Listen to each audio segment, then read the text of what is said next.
How's it going, everyone? Welcome back to the channel. Today's going to be a little bit different kind of video. I'm going to discuss how I became the owner of a 2001 Trans Am WS6 at the age of 21 and all the imperfections of the car over the years, damage that I've done to the car over the years, as well as we'll go over the modifications that I've done to the car. So stay tuned and I'll tell you all about it. So I know not everyone still has one of these when they get their vehicle, and a lot of times those that do get them, they get it with the tapes ripped off and just torn. I know my new truck is that way. They just ripped it right off the window and threw it in the glove box. But anyways, here's the original window sticker from the car when I bought it. 2001 Firebird Trans Am 5.7 liter 6-speed manual transmission, navy blue metallic, ebony trim, and as far as the options go, the only option that I got on this car that wasn't a standard option was the Ram Air, the WS6 package. Well, I guess the custom bucket seats too, but I'm pretty sure that was every car that was standard. I don't think there was a Trans Am WS6 that did not have that option. As you can see, with the fees and everything, the actual price comes to $31,295. When I bought this car, they weren't doing any type of deals or anything. I bought it in August of 2001. 2002 models had just gone out, and that was my intentions, was to go and buy a 2002 model. But the dealership that I went to, they had sold so many vehicles to my family that they were willing to work with me on getting what I wanted. So I actually sat down with a dealer. We actually found this car, online. They had it shipped to the dealership. I had to put a deposit down. I think it was like $100 check or something like that. I came a week later and I picked it up. So I think my payment at the time, my interest rate, the best interest rate you can get was 7.9%, and my payment at the time was about $612.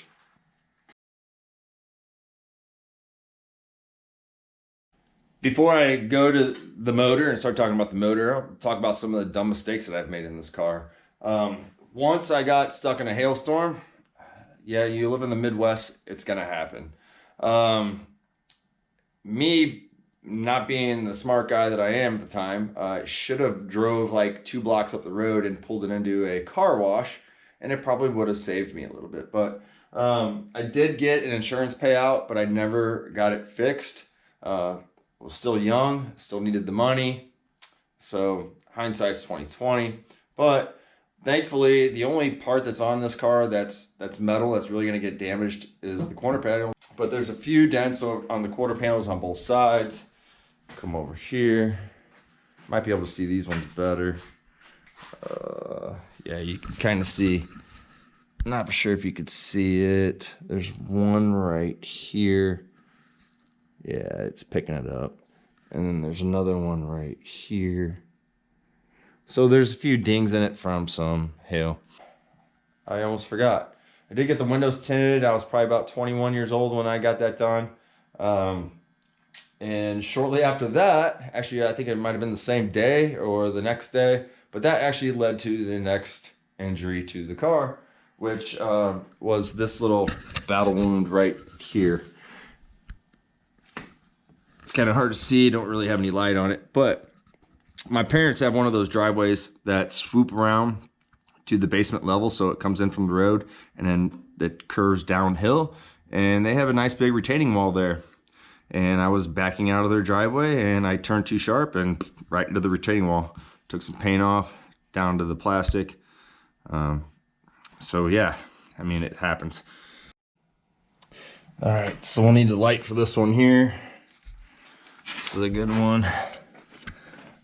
Might be a little hard to tell on camera, but you can see that tab right there is busted. Well, not really busted, bent. It's bent to the side. And I did that, believe it or not, leaving a bowling alley. I decided to show off with a friend in the car. And I got on it, the car got squirrely, and went over a, I don't know, 6 or an 8-inch curb. Hit that, bent it, and I've just never bent it back. So yeah. All right, back to this side of the car again. Right here, I have another dinger, and that was when I was swapping out the rear end and putting the axles in, and just one of the axles just kind of ding, and that's all it took. Another injury to this car was back in the day before I had this fine garage.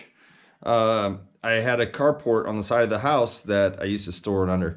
And for whatever reason, I decided not to put it in gear and just trusted the old parking brake. And well, behind this carport is a fence. And luckily that fence is on wheels and it's a giant gate.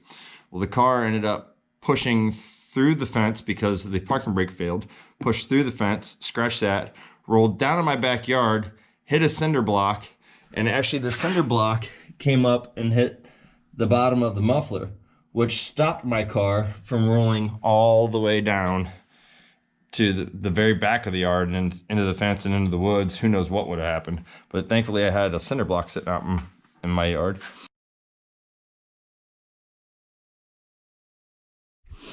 So like most people that have these cars, specifically I think the 2001 and 2002 model year, know about this next one. It just happens to, I think, all of them for that model year, if I'm not mistaken.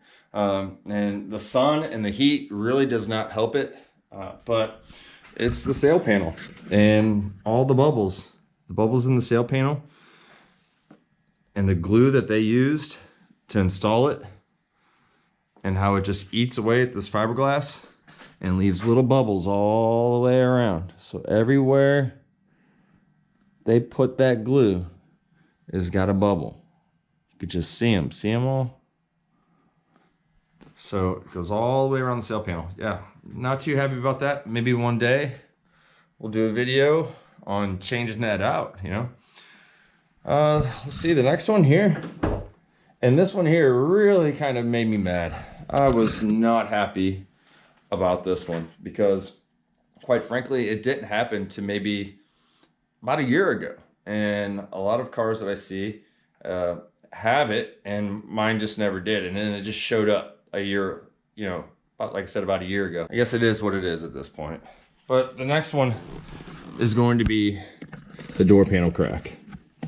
Yep. Everybody gets it. Everybody gets it. And I'm not happy that it happened to my car. I do not believe I'll be able to get a replacement for that. So we're just gonna live with it, I guess, for right now. The passenger side looks fine. Of course, I rarely have a passenger in this car, so that rarely ever gets used.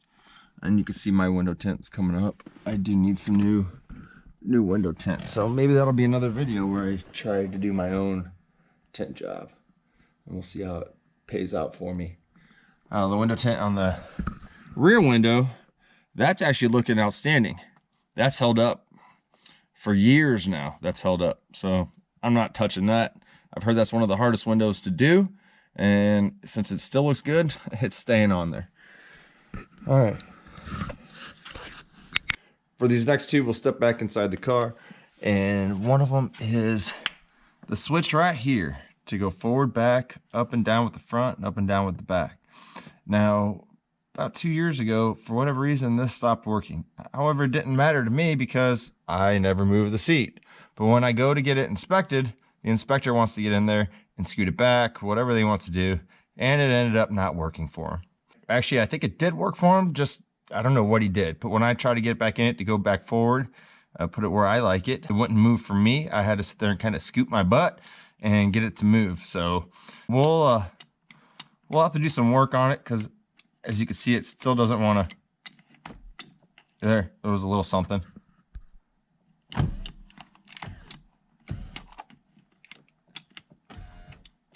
So it's almost like the switch inside here is not making good contact. It's almost what it seems like. So, but anyway, we're gonna do a video on that, see what we can't do to maybe help it out and get it working a lot better.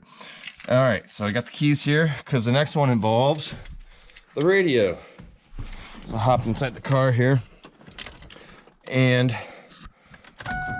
turn it forward, turn it down. So the volume now does not want to always go down when I turn it down. It actually wants to go louder sometimes before it finally goes down. So you have to keep spinning and spinning and spinning and spinning, and it finally starts to go down. The next thing is this display, the digital display. It likes to come up with Chinese writing every now and then. Well, I call it Chinese, you can call it hieroglyphics, whatever you want. But when you'll change the stations, sometimes it just looks like a bunch of random lines all over the place. And yeah, so I'll turn it off, turn it on, turn it off, turn it on, push some other buttons, and finally it'll fix itself. My dash is not cracked. Watch me now, since I'm pointing it out to everyone. Watch it finally crack now that I'm bringing it up. Oh yeah, I almost forgot. The visors. The driver's side actually fell down in my lap while I was driving one day. The bolt actually, it didn't back out, it didn't strip, it just kind of broke. So that's in there, and it's fixed now. I believe I did it with a bigger bolt, some of the sorts, but that was a fun one to fix. Yeah, I think that's pretty much it as far as all the issues I've had with the car. On to modifications.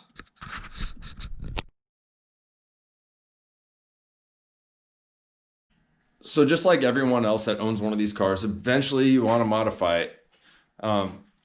Unless you're one of those that just don't want to drive their car at all and hope that the value of it eventually goes up. Now this car, you know, like I said, I was 21 when I bought it. It was my only car. It was the only thing I could afford at 21. So I put quite a bit of miles on it. Right now, I think it's right around 125,000. So that's not too bad. But this car is never going to be worth a lot of money, simply for the fact that it has all those miles on it. So for me to do these modifications to the car, I'm perfectly fine doing them. So I do have all the original parts in case I want to go back to stock someday. Not sure that's ever going to happen. So one of the very first modifications, actually it was the first modification, was this K&N FIPK system. I think they go for $390, roughly in that price range. And thankfully at the time I was hanging around a great group of friends and people that ran a business, and they actually were able to sell me this for $300 cash. Now, of course, they had to order it, and I'm sure they made a little bit of a profit, but not very much at all. So I'm grateful for that. I really love this system, and since then I have replaced the air filter once. The other one just got pretty nasty after cleaning over time and time again. Now, let's go on to the next modification that I did to the car, which is no longer visible. Well, somewhat, to an extent. I used to have silver racing stripes on this car. It's really kind of hard to see, but you can still see a little remnants of it. I used a 3M wheel to remove it because they just started to fade and look really, really bad. You can really see it up here on the panel. You can see the space between the two stripes. It really ate into this panel. If I'm not mistaken, the very next modification that I did after the stripes was a Pro 5.0 shifter. Now, not only did I do that, I also, when I bought it, it came with a short stick, and I also purchased this knob, which I believe this company, I can't remember the name of it, it's like MGW or something like that. They are no longer in business making these knobs, so I was very fortunate to get one right before they stopped. I think next on the list was the line lock. I got a SJM line lock.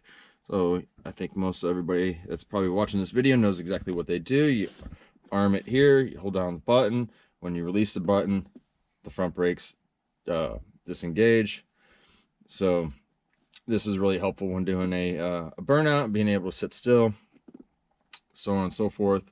I know at the track that I go to, every now and then, my car will roll off of the staging lights. So that's kind of helpful there too, which I thought about actually moving the switch.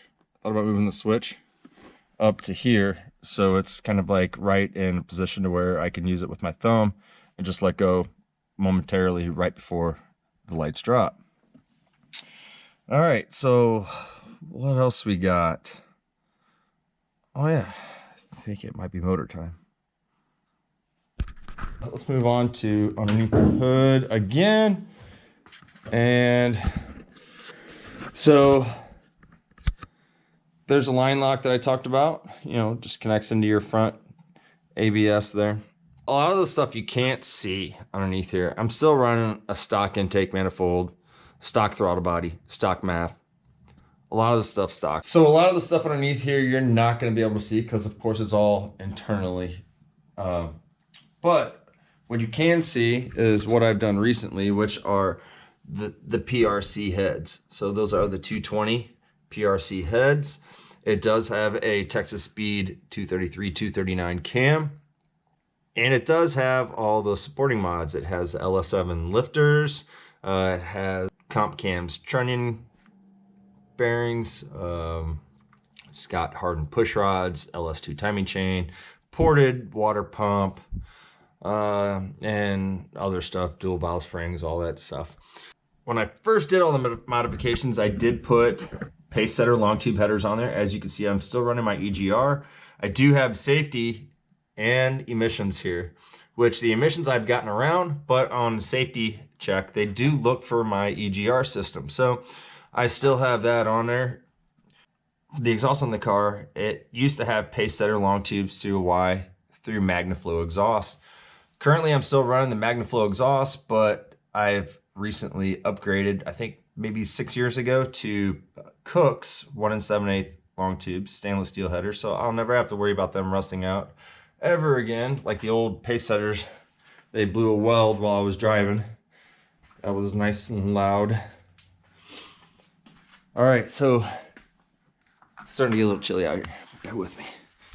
I got EBC rotors on here. I have the stock brake pads. I like the stock brake pads because they don't leave a lot of brake dust on the car. So I've got EBC rotors, stock brake pads. I'm not sure you're gonna be able to see them in there.